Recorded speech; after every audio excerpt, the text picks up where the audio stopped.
오늘 우리에게 주시는 하나님의 말씀을 봉독합니다. 요한복음 20장 24절부터 29절까지 말씀입니다.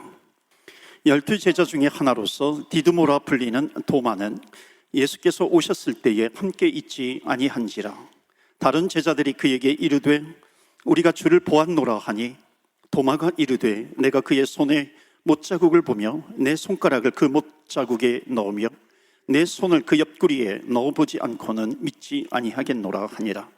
여드레를 지나서 제자들이 다시 집 안에 있을 때에 도마도 함께 있고 문들이 닫혔는데 예수께서 오사 가운데 서서 이르시되 너희에게 평강이 있을지어다 하시고 도마에게 이르시되 내 손가락을 이리 내밀어 내 손을 보고 내 손을 내밀어 내 옆구리에 넣어보라. 그리하여 믿음 없는 자가 되지 말고 믿는 자가 되라.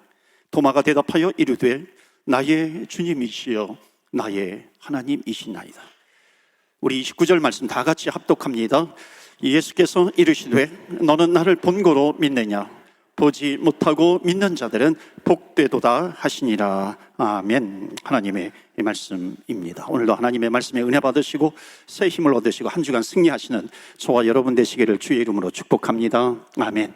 여러분 한 주간 동안 샬롬으로 사셨습니까? 한 주간 동안 여러분 기쁨으로 사셨습니까? 아멘이세요? 성령의 능력으로 사셨습니까? 아멘.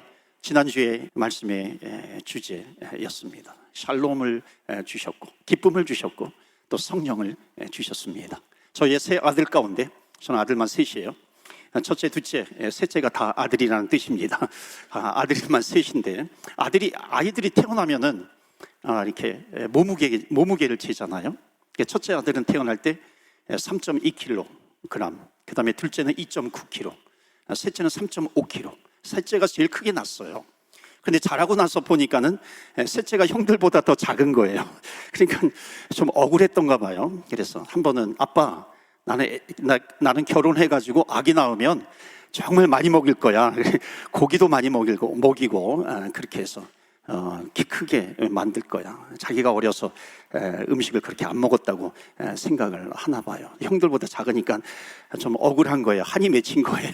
그래서 아이 나오면은 많이 먹이겠다. 이제 그런 얘기를 하는 것을 들은 적이 있습니다. 여러분 어떤 크기로 태어났나? 어떤 크기로 태어난 것이 나중에 얼마나 크느냐 이것을 결정하지 않습니다. 여러분 그렇지 않습니까? 우리가 예수 믿고 구원받았어요.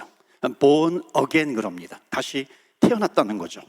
하나님의 자녀로 태어난 겁니다. 그런데 하나님의 자녀로 내가 구원받은 것과 그 후에 내 믿음의 키가 자라나는 것, 이것은 원인과 결과로 나타나지 않는 것 같아요. 예수 그리스도를 나의 구세주와 주님으로 영접하는 순간 우리는 born again, 다시 태어난 거예요.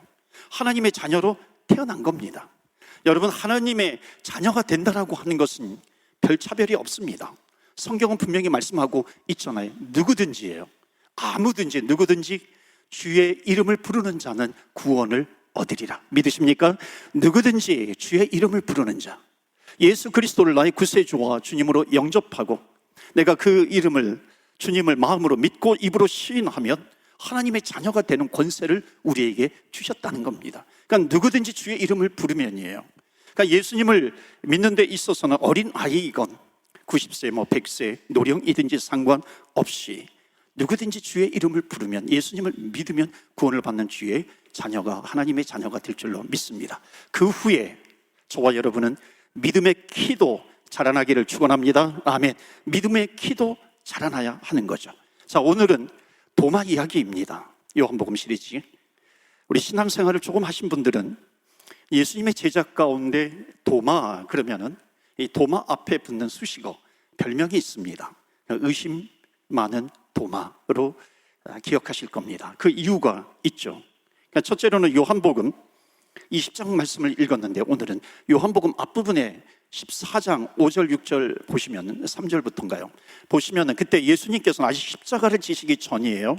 그런데 제자들을 모아놓고 예수님께서 마치 예언처럼 하시는 말씀이 있습니다. 그것이 뭐냐면 나는 이제 곧 천국에 갈 텐데 이제 천국에서 너희들의 처소를 내가 예비해 놓겠다. 그리고 내가 다시 와서 너희들을 데려가겠다. 이게 요한복음 14장 3절에 나오는 겁니다. 그러니까 천국에 대한, 영원한 천국에 대한 내용이에요. 이 도마가, 제자들 가운데 도마가 이야기를 딱 듣는 순간에 이게 도대체 무슨 얘기냐, 이분이 지금 무슨 얘기를 하는 거야, 이해가 안 되는 겁니다. 이해하지 못하는 거예요. 그러니까 이해가 안 되니까 근심이 되는 겁니다.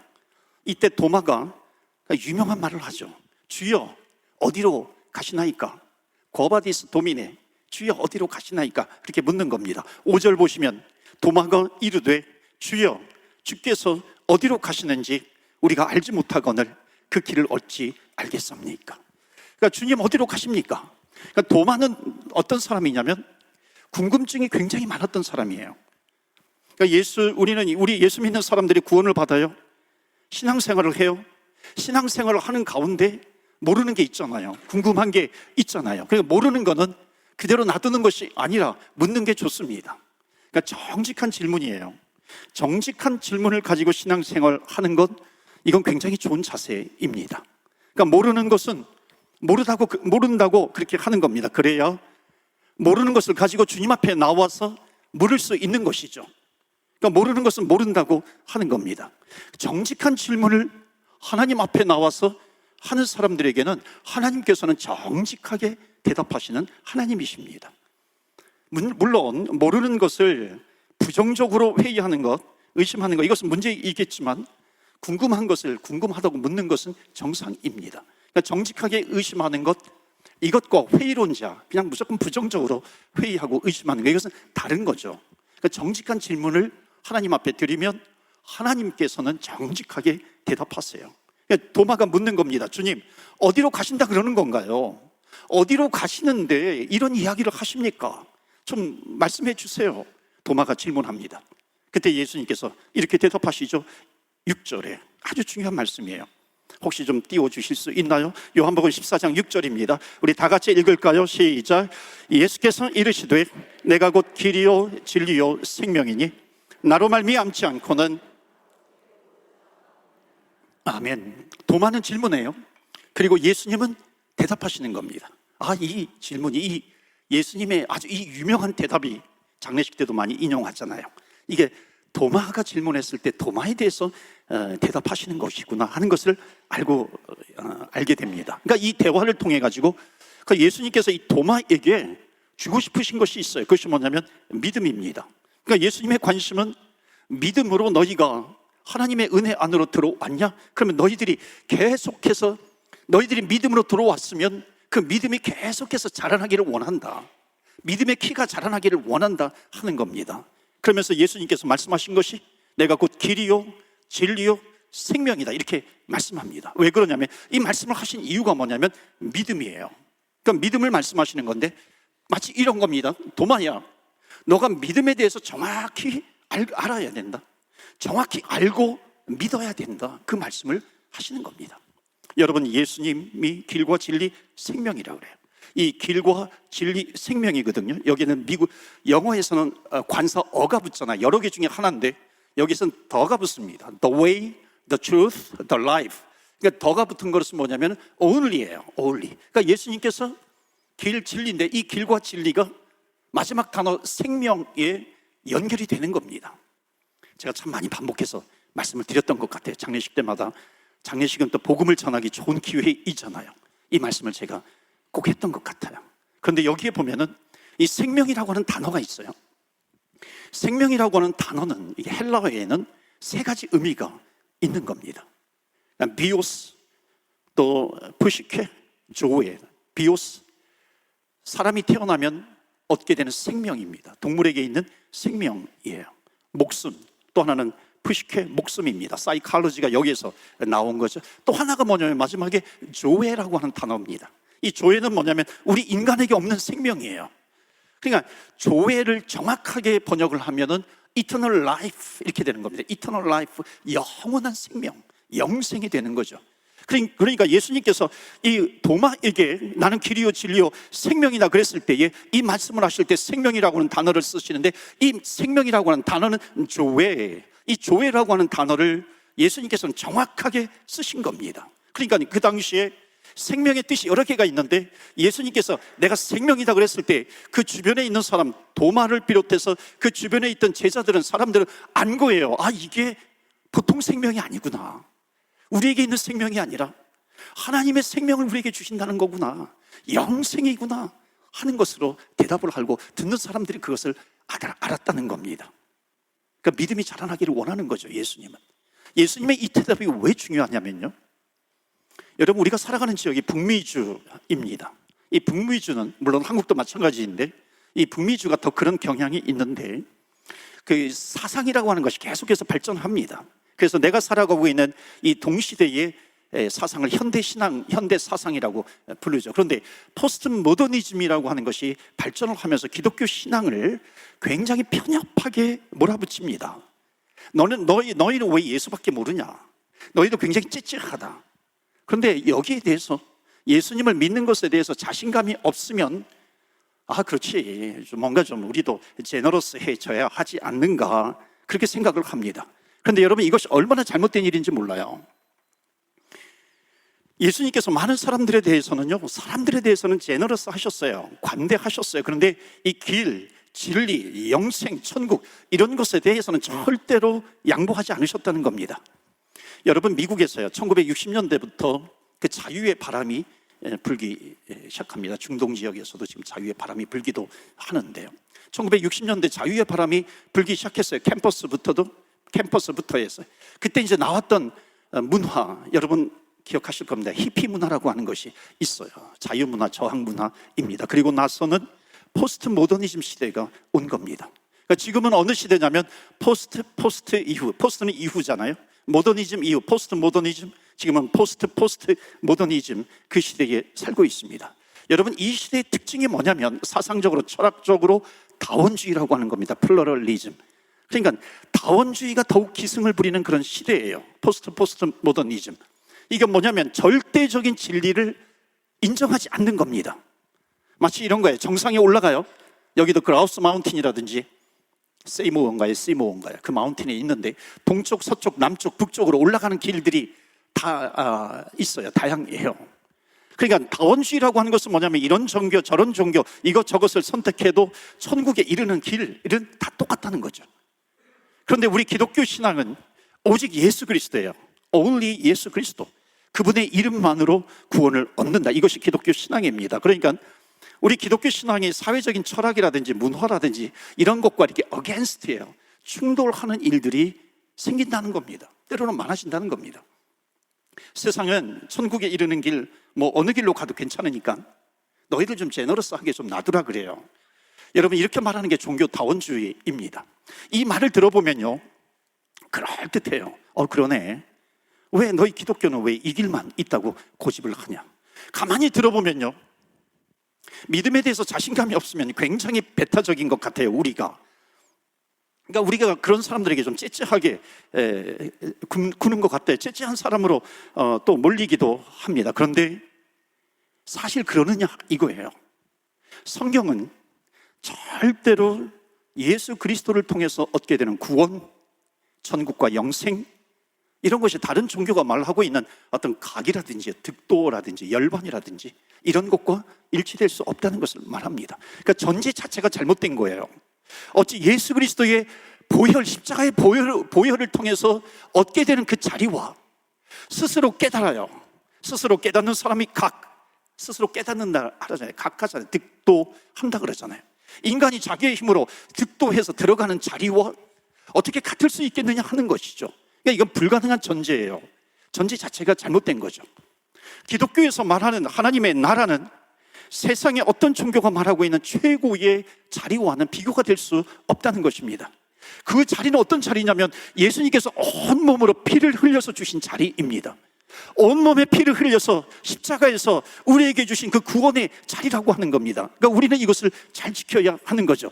이 순수성을 우리가 잃어버리면 기독교의 생명력은 끝나버리는 겁니다.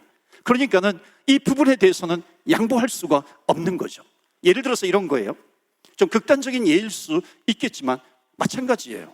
여러분, 독약이라고 하는 것이 있어요. 먹으면 직사해요. 이거 먹으면 죽어요. 그러면 그 옆에다가 그 뭐라고 놓아야 합니까? 야, 이거 먹으면 조금 해로워. 여러분, 이게 제너러스한 건가요? 제너러스 해야 되기 때문에 이렇게 말해야 하나요? 여기에다가 뭐라고 써야 되나요? 이거 먹으면 바로 죽어, 직사하는 거야, 절대 먹지 말아라, 그래야 되지 않는 거예요. 제가 들은 얘기인데요, 이민자, 정말 가슴 아픈 이민자 이야기예요. 이민자 스토리. 어머니, 할머니이신데 심장병 등 여러 가지 병이 있었어요. 약을 정기적으로 먹어야 되는데 그날 자녀들이 돌아왔는데 할머니께서 돌아가신 거예요. 그런데 약병을 들고 돌아가신 겁니다. 그 약병을 열어야 되는데 약병을 열지 못하고 돌아가셨어요. 그 약병에 영어로 이렇게 써 있는 겁니다. 눌러서 여십시오. 여기 그러잖아요. 눌러서 열어야 되죠. 그 영어를 모르니까 그래서 아무리 열려고 하고 붙들고 있다가 돌아가신 거예요. 얼마나 마음이 아픈지 몰라요, 그 이야기를 들으니까. 여러분, 저도 막 이게 관절에 염증이 있으면 그 약병을 눌러서 여는 거 참 힘듭니다. 안 되잖아요. 그런 일을 당한 겁니다. 여러분, 자녀들에게 죽을 것을 가지고, 야, 이거 먹으면 죽을지 몰라, 이거 먹으면 맛은 좋지만 몸에 조금 안 좋을지도 몰라. 여러분, 이게 제너러스한 걸까요? 저기선 제너러스하면 안 되죠. 큰일 나. 당장 죽어. 조심해라. 그러니까 빨간색으로 막 표시를 해놓아야 하죠. 왜냐하면 다치니까, 죽으니까, 영적으로 죽으니까. 어떻게 그 부분에 대해서 제너러스할 수 있겠어요? 다른 말로 하면 여러분, 사랑의 관계는요, 어느 정도 독점이 있습니다. 무슨 얘기냐면, 여러분 자녀들과 함께 같이 길을 걸어가요. 길을 걸어가는데 여러분의 자녀가 여러분에게 엄마 아빠 이래야 하는데 보니까는 다른 옆에 이렇게 걸어가는 사람이 있는데 그 아이들의 엄마 아빠한테 가가지고 엄마 아빠 그러면서 막 쫓아가요. 여러분, 어떻게 하겠어요? 제너러스하게 그렇게 할 수 있을까요? 자녀가 가만히 보니까 우리 엄마 아빠는 돈이 너무 없어, 나에게 용돈도 주지 않아, 돈 많은데 가가지고 내가 엄마 아빠 하면서 내가 살아야겠다. 여러분, 관용을 베풀 수 있어요? 제너러스 할 수 있겠습니까? 사랑하는 성도 여러분, 우리가 믿는 하나님은요, 하나님은 이 세상을 창조하셨기 때문에 하나님의 사랑은 뭐냐면 하나님의 백성들에 대해서 사랑을 독점하고 싶으신 거예요. 그런데 그래서 하나님께서 제일 싫어하시는 것이 뭐냐면은 우상 숭배입니다. 다른 신을 섬기는 거예요. 여러분, 사랑의 관계는 그 사랑을 다 받기를 원해요. 그래서 여러분, 남자와 여자가 만나서 결혼을 하잖아요. 그러니까 결혼할 때 어떻게 결혼을 합니까? 사랑하니까 결혼을 하죠. 사랑해서 결혼을 하는데 그 사랑이 맞느냐 하는 거예요. 어떨 때는 또 틀릴 때가 있잖아요. 그런데도 불구하고 결혼하는 이유가 뭐예요? 사랑하는 줄 알기 때문에 결혼하는 겁니다. 그때 쓰는 말이 뭐예요? 그때는 내가 뭔가 씌었어 이렇게 대답을 합니다. 그 뭔가가 뭐예요? 그 뭔가라고 하는 것이 바로 사랑입니다. 사랑하기 때문에 결혼하는 거죠. 그런데 부부간의 사랑은 그 사랑이 온전하지 못할 수도 있어요. 그런데 부모님의 사랑은, 자녀들에 대한 사랑, 자녀들에 대한 부모님의 사랑은 또 다릅니다. 왜? 내가 낳았기 때문에. 내가 피를 흘리면서 낳았어요. 하지만 이 부모님의 사랑도 완전치가 않아요. 완전하지 않을 수도 있어요. 그런데 사랑하는 성도 여러분, 우리를 향하시는 하나님의 사랑이 있어요. 나를 사랑하시는 그 하나님의 사랑, 그 사랑은 변함이 없으시다는 겁니다. 나를 향하시는 하나님의 사랑은 어제도 오늘도 내일도 영원토록 사랑하시는 그 하나님의 사랑이에요. 어찌 보면 오늘도 내일도 영원토록 사랑하시는 그 나를 향하시는 하나님의 사랑, 이것도 부족해요. 우리를 향하시는 그 하나님의 사랑은 우리 인간 속에, 생각 속에 갇혀져 있는 우리 인간의 언어, 이걸로 표현하기는 너무나도 부족하다라고 하는 겁니다. 십자가에 오셔서, 십자가에 달리셔서 우리를 구원하시기 위해서 그 보배로운 피를 십자가에서 흘려주신 그 사랑이에요. 여러분, 이 사랑이 믿어지면요, 이 하나님의 사랑, 나를 향하신 사랑은 이 세상의 어느 사랑과도 비교할 수 없다라고 하는 겁니다. 그래서 여러분, 너희 기독교는 왜 예수님만으로 구원을 받느냐? 너희들 너무 배타적이야. 여러분, 이건 너희들 부모님 몇 분이야? 묻는 겁니다. 여러분, 부모님이 여러분이면 그 인생은 복잡해지는 겁니다. 인생 자체가. 진리에 대해서는 오직 하나밖에 없는 거죠. 진리에 대해서는, 우리가 붙들고 있는 진리에 대해서는 제너러스 할 수 없는 겁니다. 왜냐하면 이것은 사느냐 죽느냐의 문제예요. 천국이냐 지옥이냐라고 하는 그런 문제입니다. 물론 우리가 다른 종교에 대해서는요, 사람에 대해서는 우리의 애티튜드가 있어요. 태도가 있어요. 관용적이어야 돼요. 제너러스 해야 돼요. 친절해야 합니다. 그런데 예수 그리스도를 통해서 구원을 얻는 이 길에 대해서는 추호도 양보가 없는 성도님들 되시기를 주의 이름으로 축원합니다. 아멘. 이것은 너무나도 중요한 겁니다. 도마는 이야기를 들어요. 이야기를 듣고 뭔가 희미하게 아는 것 같지만 확실하게 붙들지는 못합니다. 그런데 이제 이후에 오늘 요한복음 20장에 확실하게 그 주님을 체험하게 됩니다. 지난주에 요한복음의 말씀이 부활하신 예수님께서 제자들에게 오셔서 너희들에게 평강이 있을지어다, 못자국을 보여주세요. 또 옆구리에 이 창자국을 보여주세요. 이 제자들에게 나타나셔서 너희를 샬롬, 기쁨이 있을지어다. 그리고 그 이후에 오늘 말씀이 이어지는 겁니다. 자, 24절 말씀 보시면 12 제자 중에 하나로서 디두모로 불리우는 도마는 예수께서 오셨을 때에 함께 있지 아니한지라. 의심한 도마만 없었어요. 정말 정작 있어야 되는데 있어야 될 도마가 없는 겁니다. 빠진 겁니다. 그러니까 도마는 제자들이 지금 얘기해 주는 거예요. 제자들이 예수님 부활하셨어 이렇게 얘기를 해주니까 이 도마는 믿을 수가 없는 겁니다. 왜냐하면 지금 10명이 자기만 빠져 있었으니까 10명이 짜고서 자기를 놀리는 걸로 생각을 하는 겁니다. 심리학자들이 그렇게 이야기하잖아요. 실험을 하잖아요. 만약 100명이 모여 있는데 100명 가운데 90명하고 미리 짭니다. 회색과 하얀색을 보여주면서 내가 회색을 보여주면 이 90명하고 짜는 거예요. 너희들은 이것을 흰색, 하얀색이라고 대답해 주어라. 그러니까 10명은 모르는 겁니다. 그래서 이 회색을 딱 보여주면서 이 색깔이 무슨 색입니까? 하얀색이라고 생각하는 사람 손 드세요. 그럼 90명이 다 손 드는 겁니다. 이 나머지 10명은 좀 어안이 벙벙할 수 있겠죠. 회색이라고 생각하는 사람 손 들어보세요. 10명이 손을 듭니다. 두 번째 또 들어요. 회색을 보여주면서 이것을 하얀색이라고 생각하는 사람 손 들어보세요. 90명이 또 동시에 다 듭니다.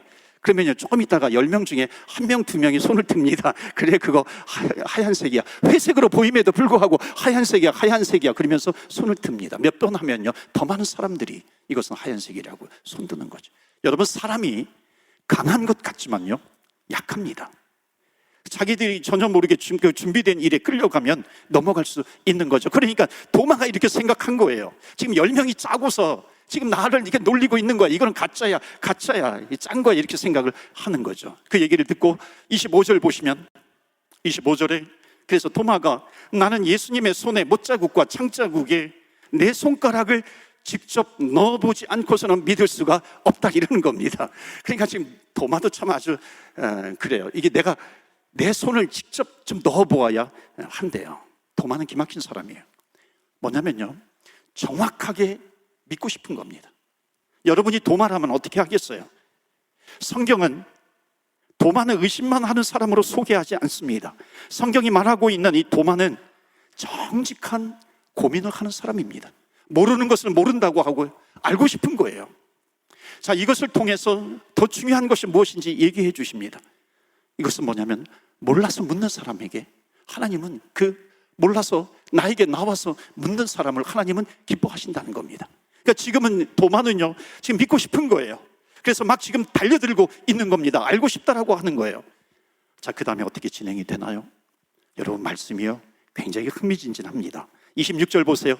26절 보시면 여드레를 지나서, 그러니까 일주일 정도 지나서 제자들이 다시 집 안에 있을 때에 도마도 함께 있고 문들이 닫혔는데 예수께서 오사, 또 평강이 있을지어다 말씀하세요.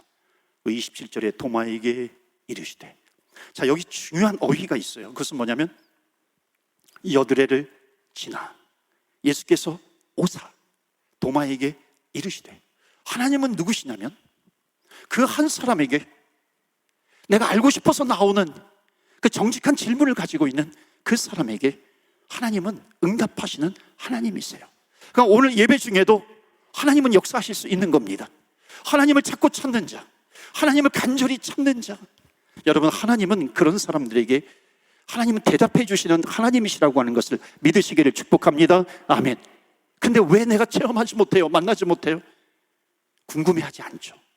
목말라 하지 않고 있는 겁니다. 지금 여드레를 지나서 오셨다라고 하는 것은 뭐냐면 너희도 궁금한 것 있으면 반드시 물어보아라. 내가 응답할게. 1년이 지나서 응답하든지 6개월이 지나서 응답하든지 한 달 이후에 응답하든지 이 8일 만에 응답하든지, 이거는 상징적인 용어입니다. 하나님은 반드시 응답하세요. 질문을 가지고 주님 앞에 나오는 자에게 응답하시는 하나님이라고 하는 것을 믿기를 바란다. 왜? 하나님은 살아계시기 때문에 그렇죠. 만약에 정말 우리가 정직한 고민을 가지고 질문을 가지고 주님 앞에 나와서 만약 하나님께 묻는데 하나님께서 대답을 하지 않으세요? 그런 하나님 믿지 말아야죠. 우리가 묻는 것에 대해서 대답하지 않으신다면 저는 안 믿는 게 좋다고 생각합니다. 하나님 안 계시는데 뭐하러 믿어요? 여러분, 제가 이렇게 자신 있게 말씀드릴 수 있는 이유는 딱 하나입니다. 하나님은 오늘도 정말 푸르청청하게 시퍼렇게 살아계시는 하나님이신 줄 믿습니다. 아멘. 하나님은 살아계세요. 계시기 때문에 내가 정직한 질문을 가지고 주님 앞에 나오면 나를 전심으로 찾고 찾는 자 내가 만나주리라. 이것은 주님의 약속입니다. 그런데 우리가 제한을 두잖아요. 내가 경계를 정해요. 이것을 넘어가지 못해요. 그런데 주님은 뭐라 그러세요? 우리의 생각, 우리의 상상을 초월해서 역사하시는 하나님, 그러니까 우리는 주님 앞에 나가야 합니다. 자, 그 다음에 27절 보세요. 27절 보시면, 다시 한번 보시면, 도마에게 이르시되, 개인적으로 도마를 부르셨어요. 지명하신 거예요. 그리고 도마에게 뭐라고 말씀하시냐면, 내 손을 내밀어 내 옆구리에 넣어 보아라. 자, 여러분 보세요. 예수님께서 지금 도마를 불러서 이렇게 대답하고 있어요. 너의 손을 내밀어서 내 옆구리에다가 넣어 보아라. 여러분, 이걸 도마가 언제 얘기했나요? 다른 제자들에게. 그때 예수님이 안 계실 때죠. 다른 제자들에게 내가 그의 손에 못자국을 내가 보지 않고서는, 그 옆구리에 내가 손을 넣지 않고서는 나는 믿지 못하겠어. 그런데 지금 예수님께서 나타나셔서 정확하게 도마가 얘기했던 것을 가지고 말을 하시는 겁니다. 너의 손을 내밀어라, 내 옆구리에 넣어보아라. 여러분, 도마가 예수님의 이 이야기를 듣는 순간 도마가 어떻겠어요? 뜨끔하지 않았겠어요? 아, 지금 이분은 내가 과거에 했던 얘기를 다 아시는 하나님이신데, 이분은 내가 했던 얘기를 알고 있어. 나를 알고 계시는 주님이세요.